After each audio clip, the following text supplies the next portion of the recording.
I imagine Frozen 3 and 4 will be on the same scale as this film.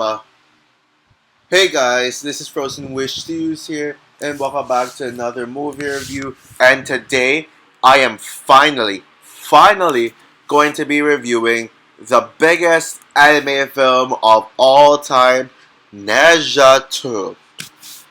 So Neja 2 is the sequel to the Chinese animated blockbuster hit Neja, and this is like what I said, the highest grossing animated film of all time, and it came out in the year 2025. It came out in January in China, and then February in Hong Kong and a few other places. And then March in like most other countries. February in the US too, by the way. I should mention that as well, and it is directed by Yang Yu, and it stars voice actors who I'd rather not butcher. But there is someone there named Joseph, who, well, of course I cannot.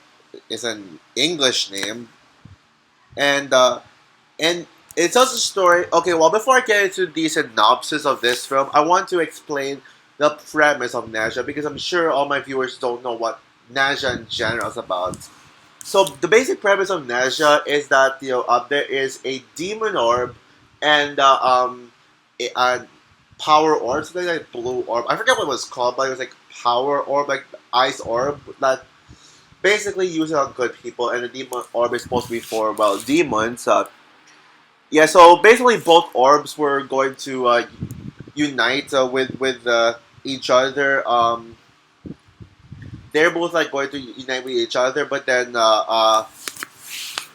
this demon orb was supposed to be given to a child named Neja. However, there was a mistake with the orb because the power orb, the blue orb, I'll call it the blue orb, was stolen by villains by Shen Gongbao, I believe that's his name, and so as a result, Neja accidentally gets the demon orb, which makes him a demon. But then his parents raise him to become like a good person, to that make sure that he doesn't fall into the trap of the characteristics of a demon, and kids, and he can still be a good person despite having the demon orb on him. So yeah, so that's the premise. Now on to the plot synopsis of Neja 2. So following the tribulation, although the souls of Neja and Albing were preserved, their physical bodies will soon be destroyed. So the seven colored lotus has to be used to reshape their physical forms, but encounters numerous difficulties. And as the hell you call that, the village which they call the Chenkan Pass is threatened to be destroyed, and their bodies will never get fixed. Neja must head to the Shu Palace, something like that. Again, I'm gonna butcher up names, but it's a little difficult, but I'll try to get through this. Yeah. So and Neja must complete 3 trials in order to save the Chengtang Pass and the village. But then of course Neja tends to suffer. He you know yeah he Neja gets betrayed. He gets lied. He gets deceived, and now he must as Neja and Albing recovers their bodies, a huge battle occurs, and so they must fight. Basically, there's like this huge Lord of the Rings esque war going on. So yeah, now yes, as you all know, and everyone should know this by now, Neja 2 is the highest grossing anime film of all time. Now, I know some people do not like that because it's an anime film that they've never heard of, and it's not American, it's Chinese, so they have no interest in it. And yeah, I admit I have never heard of this film until it became the highest grossing anime film of all time, which is a shame. Now, I'll admit that I am a little disappointed that Inside Out 2 was only got the title as the highest grossing animated film of all time at sorry uh, for a short amount of time. And yeah, like what I said, it was disappointing because y'all know how much I love Inside Out 2. I still think it's the best movie of 2024, and I don't take that lightly. I think it really is. And also, I'm also disappointed that Frozen 2 is no longer like the highest grossing animated film of all time. Yeah, but not only is Neja 2 the highest grossing animated film of all time, but it is the first animated film to cross $2 billion, and it has reached the top five highest grossing animated films of all highest grossing movies of all time in general. Yeah, watch out, Avatar, Fire and Ash. Looks like you've got some competition for the highest grossing movie of the year. Although I do believe it's possible that that Avatar, Fire and Ash would dethrone Neja too. But yeah, now at first I was yes, I was eventually going to check out the Neja too because of it being the highest grossing animated film of all time. But I was like debating on whether or not I should see this movie in theaters or not. When I saw the trailer for this, I'll admit, yeah, that trailer was like okay. I mean, the trailer was not that good. Yeah, it was like I was like, really, this is. I mean, it looks decent, but really, this is the highest. This is what I'm seeing in the highest grossing animated film of all time. Yeah. However, what made me actually hyped for this movie is the clips I saw. Yeah, I actually saw clips of. Yeah, luckily people posted the clips, like camcorder clips on YouTube, and they were what made me be like, you know what, fine, I'm seeing this movie theaters. I think this movie looks epic, but yet, I went into this movie with cautious expectations. And yeah, and yeah, as far as 2025 movies go, yeah, sadly though, when the mainstream movies of 2025 have not been that well received. Yeah, no, not a single one has been universally loved, and even with your rave reviews like Companion, there are still some people who don't love it. There are a handful of people say Companion is actually not very good. And I thought Mickey 17 was going to be the first universally loved movie of the year, but it turned out to be divisive, and it got the Tenet treatment. What Tenet was for Christopher Nolan movies, Mickey 17 what is for Bong Joon-ho movies. But Neja 2 is the one movie to the one 2025 movie to be universally loved. Everybody I know all love this movie. Yeah, and even like those people who initially had no interest in seeing this film, but when they were like, you know what, fine, I'm going to go see Neja 2. Yeah, they love the hell out of this one. Now, yes, I did eventually watch the first Neja movie. I have seen it, and if you guys are wondering my thoughts on that film, it's actually really great. Yeah. Now I was worried about Neja 1 because I was only watching it to prepare for Neja 2, so I was like thinking it's gonna be a chore to sit through. Like it's a film that I had to watch, but I didn't really have the desire to watch it because it isn't even as big as Neja 2. Yeah, the small scale is noticeable, and the film is not perfect as it does have its pacing issues, and yeah, I think we can all agree that the comedy is not very good. However, I really dug the hell out of Neja. I think it is a great film. The story, the heart, the character development, it's all there. And I think Neja has one of the most original stories I have ever heard. Like, it is just so original. And yes, I may consider it as among my top five favorite animated films of 2019. And yeah, Nate, the first film came out in my favorite year of all time. So yeah, whether you've heard of this film or not, let's face the fact that Neja 2 is the highest grossing animated film of all time, beating out all the mainstream Hollywood animated films. I didn't want to believe it at first, but it's true. Now, I went into Neja with cautious expectations. I already mentioned that, but I just want to say it again.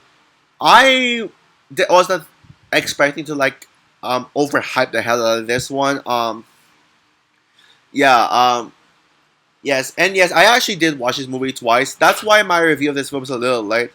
I watched this movie for the first time 2 weeks ago, and yes, I had my thoughts. I had my out of theater reaction, but I was not confident enough to review it at that time.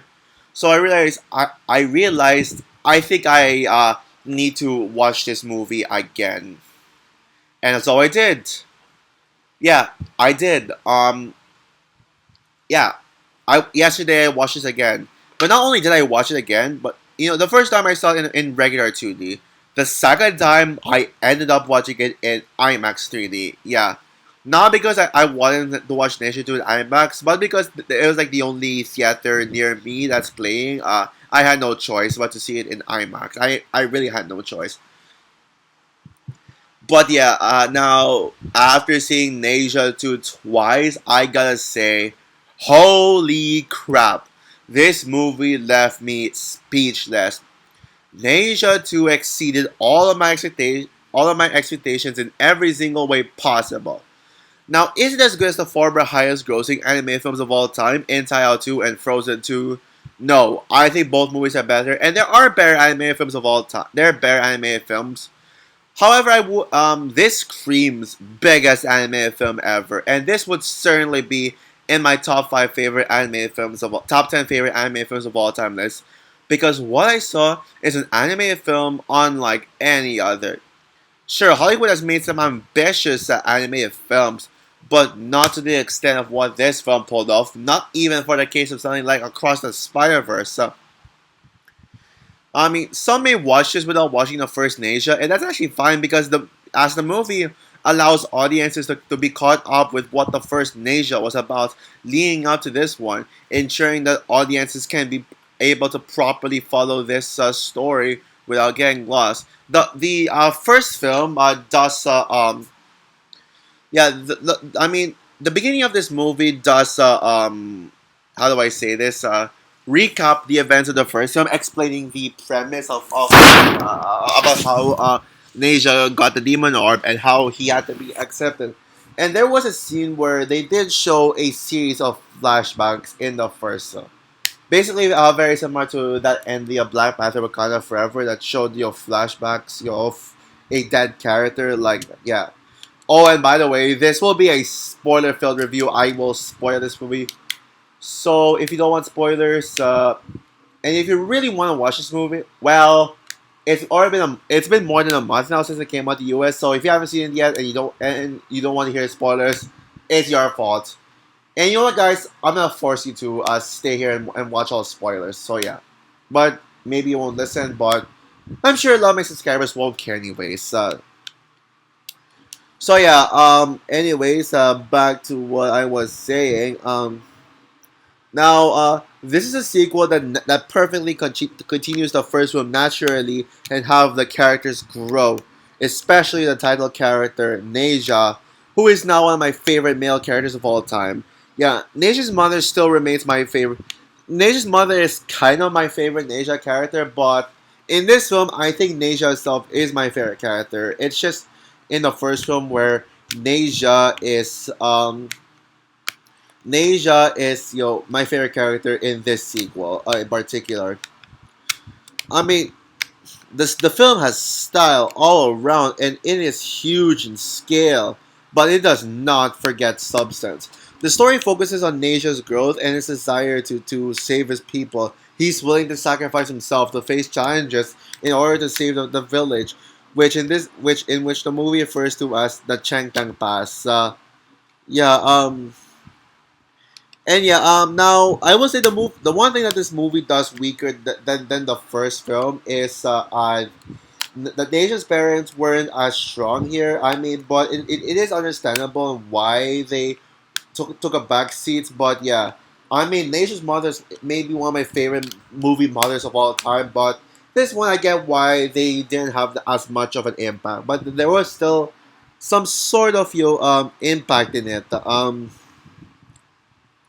And yeah, but I think this did allow for the title character to shine more. Yeah. Now, yes, the movie does have comedy, and it won't be for everyone. But I think that these are jokes that a lot of modern Hollywood animated films miss the mark on. Yeah, there's toy humor, but they're actually funny because these toy jokes are aimed towards adults and it's not trying to force you to laugh. Like one example of a toilet joke that actually got me laughing was where the palace masters of the palace guards forced Nasia to pee, and then they used Nasia's pee as drinking water as a drink, and they tried to hide it from Nasia, and the the Jack Blackish master, like what Fela says, he compares that mentor to the Jack Black, yeah. And then Nasia finds out, and then that he's drinking his own pee, and then they spit it out, and then the master was like, "Oh, you're so crazy." I mean, why are you acting so mature? And then Nasia tells him, "Oh, it's pee. This is my pee that you're drinking," and then he spits it out. Yeah, that was actually hilarious. It's a good one. Maybe that may sound unfunny on paper, based on the way I explained it, but trust me, they got it right. Oh, and also that scene where Nasia fights against those beavers or animals or whatever you call them. Yeah, that was so hilarious. Where like this big king was so weak. Like this big king who looked like he's strong and he has some muscles. Gets his ass whooped by Nasia. Well, technically Nasia's as Outback. Well, I forgot to mention this now, but I could mention this in the synopsis, by the way. But Nasia and Ao Bing share one body. Yeah, they share the same body as one another. So sometimes Nasia takes a pill to put it to sleep and have Ao Bing take over the body. But then when Nasia's awake, well, it's basically similar to Venom. But yeah, so basically, Nasia turns into Ao Bing. Ao Bing takes control of the body whenever he faces off against the king, but and then the king gets his ass whooped, and then one of the king's servants, a smaller beaver, literally like takes on Nasia, but then Nasia goes back to like his main self, and then he gets his ass whooped by that small beaver, and then the king beaver like tries to attempts to challenge Nasia, and then Nasia like turns back into Albing and then kicks him in the face, and then he just starts crying like a pussy. Yeah, oh my god, that is just hilarious. Oh, and also but that's not even the best joke in the film. Yeah, like there was one scene in the third that actually was the I would consider the funniest scene in the film. Nasia and Albing shape shifting into the enemies that they were fighting, like and then they would like disguise themselves as imposters, and then that would like make the enemies like end up like kicking each other's ass, mistaking them for the disguise when they find out about the disguise. Yeah, that was actually hilarious. Yeah, that got me laughing. But that scene took place in a serious moment, but it doesn't undermine the serious moment. It doesn't take away. That's actually one thing this movie gets right, is that it's essentially a serious movie, but it doesn't take away the serious moments. Yeah, yeah. Where was I? Yeah, the film has a perfect balance between tones, as it has a lot of insanely dark moments, but then there's also some time to breathe. The film has a mix between big action set pieces and room to breathe for more storytelling, and and yet the story is very powerful as it depicts Chinese myth in a way that mainstream audiences can understand, and it has powerful themes about self control, growth, acceptance, and the destiny. Now, the villain for the first film, Gong Bao, who I thought was just alright, went through a redemption arc, and I actually bought into it. His character was way more fleshed out, and we got to understand why he did what he had to do in the first one. Ao Bing is one of my favorite characters in this one. I mean, I'm a sucker for characters with ice powers, and he was just as awesome as this one. especially when it comes to Neja and Almin's chemistry, where they had to share the body of Neja, and yeah, that was great. Yeah. Now you know the first half may be, some people may think that while watching the first film they may think, why, how is this movie getting so much hype? This movie is overhyped. Some may think that, but there are huge action scenes in that first act that sets the stage for what's to come. Yeah, and what I love most about this film is that it pushes the boundaries. It pushes itself through the limits for animation standards. I haven't seen an animated film that isn't R-rated go this hard. Up to the point where not only do I feel like I'm watching a mainstream animated movie, but I am watching a huge, epic blockbuster, probably like a live action one. And yeah, and they do not hold back with the violence. And yeah, this movie is really violent. Yeah, it is violent. And this is where I talk about some major spoilers in this one. So yeah, there's minimal gore shown in this one, including like like a certain character's hand getting chopped off. And yeah, I'm not joking. That actually happens. Basically this animal, jaguar, I think, taking over, trying to kill the guards, and then you see like a bunch of guards, their like blood being shown, their bodies being torn apart. And also the movie has cuss words. They do not hold back from that. Like, they literally say bullshit. Yeah, that's one of the curse words they use. But most of them is like damn, hell, and ass. Yeah, basically the more minor swear words. And what else? And oh, and also let's talk about um the village scene. The scene where the village gets burned down. That they went that route, and that was a risk taken in this film.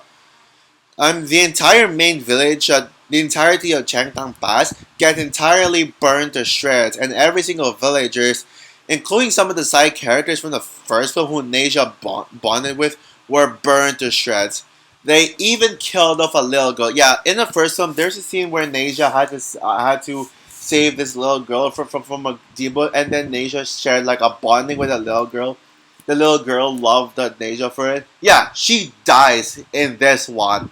Yeah, they did that. I mean, I cannot. Yeah, I mean, I am not making up. Oh, and also, Neja's mother died too. Yeah, that is now my top 10 the saddest moments of all time. Like, I do not say it lightly. I cried so hard at Neja's mother's death. Her death scene was so powerful, and you really bad for Neja because of how hard he cried. And it's not just like, sniff, sniff, sniff cry. Hey, like, like something like that. Yeah, it was a legit cry. And I gotta commend the voice actor who played Neja, who voiced Neja. The crying, it felt genuine, it felt real, and it made me cry. Let alone audiences cry alongside Neja. And it's not just because Neja's mother died, but because Neja does not think that, you know, Neja, Neja and his mother had like such an amazing and heartwarming bond in the first film. They but Neja reveals that he still does not accept the fact that he's a demon, and that he hasn't been a good son to her. But I mean, of course, they're not true. Yeah, um, there's that. Yeah, I'm sure you know where I'm going with this.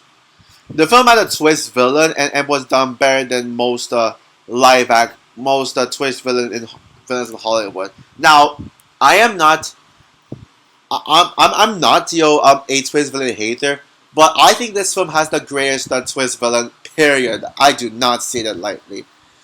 I forget the name of the villain, but he's basically that cloud guy, the master of the palace, who like stands in the crowd, and he has the size of Bellwether. Yeah, he is Bellwether size, and you probably might think, oh, how is he gonna be the villain? He's just some small guy with big head, and he just sits in a cloud performing spells. How can he be a convincing villain? They reveal him as the villain an hour before the movie ends, so it gives the audiences time to buy into his villain arc, and boy, he is pure evil, and he makes audiences hate his guts so much. He may be old, small, and weak looking, but he is so powerful that audiences would wonder how they will defeat him. Oh, and the animation is Disney level good. They completely upgraded the animation from the first was animation, which I thought was decent, the animation wise. It's colorful, and the VFX spectacle, it's huge. Oh man, the score as well. Honestly, there is a chance that this could win Best Original Score on my Frozen Awards 2026. Yeah, it's that the score in this one is that good, but we'll see if Hollywood can give me a score that is an even bigger banger than Deja 2's score. Yeah, it elevates the epic feel of the film, and and it's actually very very memorable, and yeah, oh, and the action, yeah, the action in this movie is the highlight of the film. That's cherry on top.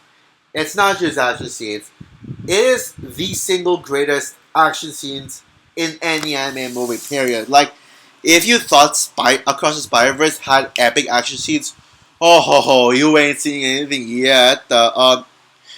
And you may think that Kung Fu Panda or How to Train Your Dragon has the best animated action in all of animated films, but nope, it's this one right here. And I'm sure everybody would agree with me once you watch the film, because oh my god, like, this animation has sheer scope and ambition. Yeah, this the final battle literally lasted for nearly an hour, and there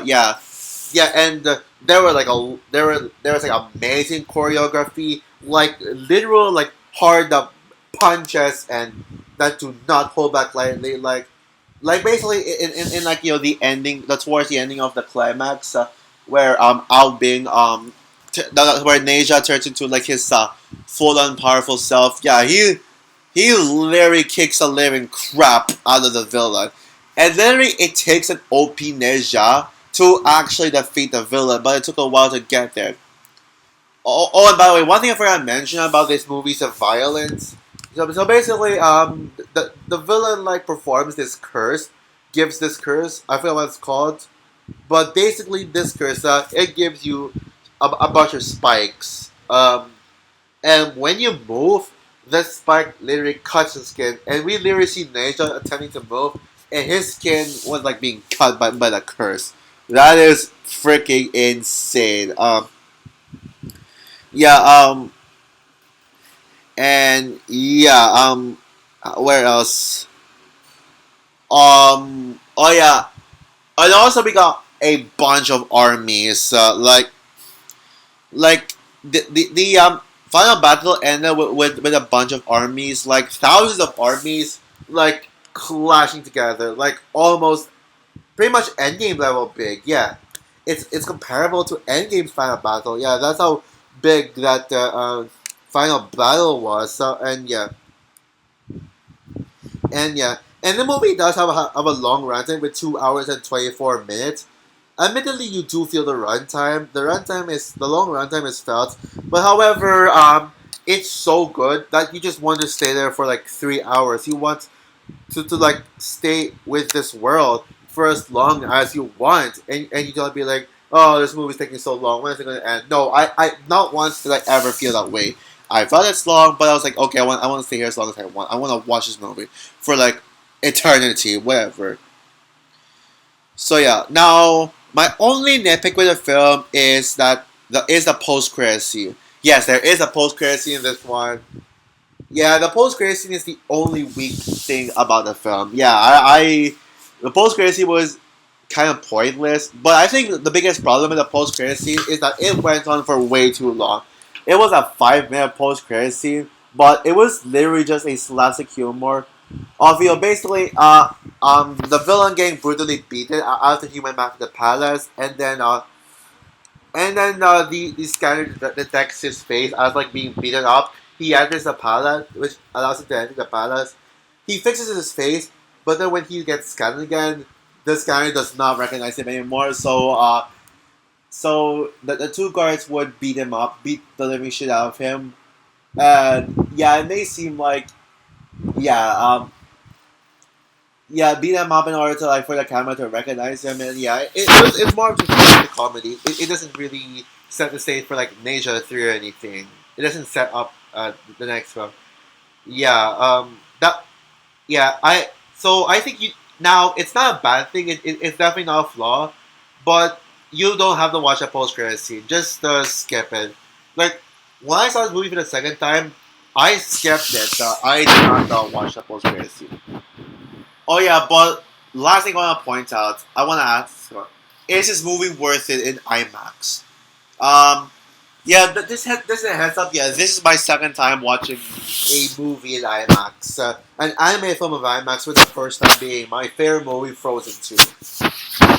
Now, I will say that it's not one of the best movies to watch in IMAX. It's better than Furiosa. I'll give it that. I mean, IMAX wise, I'm not sure if it's better than Furiosa as a movie. I'll have to give that some thought. But just as an IMAX experience, it's better than Furiosa for sure.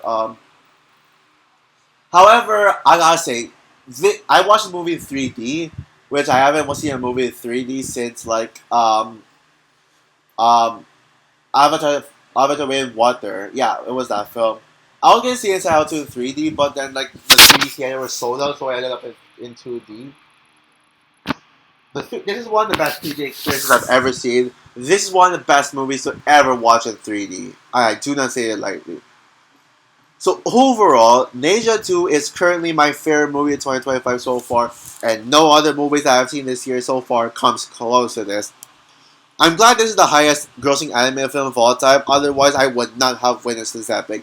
Yes, again, I do wish Inside Out 2 or especially Frozen 2 retained the title, but I think Ninja 2, it really deserved it because, again, I wouldn't have watched this if it wasn't the highest grossing anime film of all time.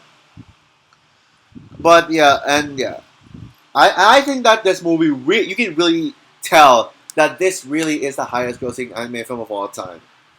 I still believe Zootopia 2 will be the best anime film of 2025, and there will be better movies of this year later on, including a certain movie that comes out less than a month from now, which is Sinners. Yeah, but I already know that this will be like right up there as among my favorite anime films of 2025. I do think this will be my second favorite anime film of the year at the end of the year, second only behind Zootopia 2. If this wins Best Anime Feature at the Oscars next year, I'd actually be happy about it, even if I'm still rooting for Zootopia 2 to win. And yeah, this is a movie to be seen in order to be believed, and I highly recommend it. And some people have called me crazy for praising a Chinese movie, for glazing about it. No, fuck off. No, that I mean, you don't get it. Once you actually watch this movie for yourself, you will actually like be blown away by it. I guarantee you that. I don't know. Like I think it's a film that I don't see anybody hating. Oh, and by the way, one more thing. Fuck Charles Banger 5001 and Branchel for calling this the worst movie of 2025 just because it dethroned Inside Out 2 as the highest grossing anime film of all time. No, that's. I mean, they're. I mean, them being toxic Inside Out 2 fans that don't make me change my mind Inside Out 2. Don't worry, guys. But yeah, and yeah, try. But yeah, besides them, do not listen to them. Their opinions, listen to me. I do believe everybody will love this movie, and it deserves all the hype it's getting. So that's it, guys. I'm going to give Neja 2 5 stars out of 5. Perfect movie. Yeah, this is among my top 30 favorite movies of all time in general, and I do not say it lightly. And also, as well, this is the best foreign language film since Spirited Away. Yeah, this is the Spirited Away of our generation, based on purely on how good this is. So also for my review of Neja 2, have you seen this film yet? If you did, do you love this movie as much as I did? Or do you find this movie to be a bit overhyped? And if you haven't watched this film yet, did my review convince you to watch the film? Or are you not interested in it still? Comment down below, like, subscribe, hit the notification bell, and stay tuned for my rant on Alexander and the Terrible, Horrible, No Good, Very Bad Day. Oh, that movie. That fucking movie. So yeah, bye guys.